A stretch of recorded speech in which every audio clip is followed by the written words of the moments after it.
පාසැල්වල වයස අවුරුදු 14ට අඩු දැරියන් හිස් වැසුම් හෙවත් බුර්කාව පැළඳීම තහනම් කර නීතියක් ඕස්ට්‍රේලියාව විසින් සම්මත කරගෙන තිබෙනවා. මෙම නීතිය රාජ්‍ය සහ පෞද්ගලික පාසැල් යන දෙකටම අදාළවයි සම්මත කරගෙන තිබෙන්නේ. මෙම නව නීතිය මගින් වයස අවුරුදු 14ට අඩු ගැහැණු ළමයින් හිජාබ් හෝ බුර්කා වැනි සාම්ප්‍රදායික මුස්ලිම් හිස් වැසුම් පැළඳීම තහනම් වනවා.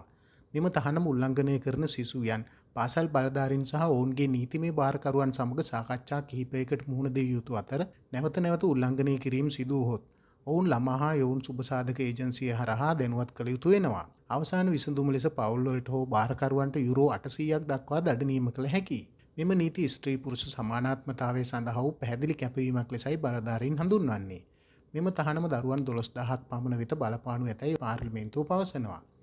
එරට විපක්ෂයේ මෙම නව නීතිය පැහැදිලිවම ව්‍යවස්ථා විරෝධී බව ප්‍රකාශ කරනවා.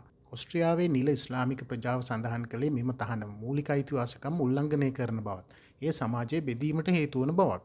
මෙය අත්හදා බැලීමේ කාලයක් ලෙස 2026 පෙබරවාරි මාසයේදී ආරම්භ වන අතර සම්පූර්ණ තහනම ලබන සැප්තැම්බර් මාසයේදී ක්‍රියාත්මක වීමට නියමිත බව තමයි ඔස්ට්‍රියා බලධාරීන් පවසන්නේ.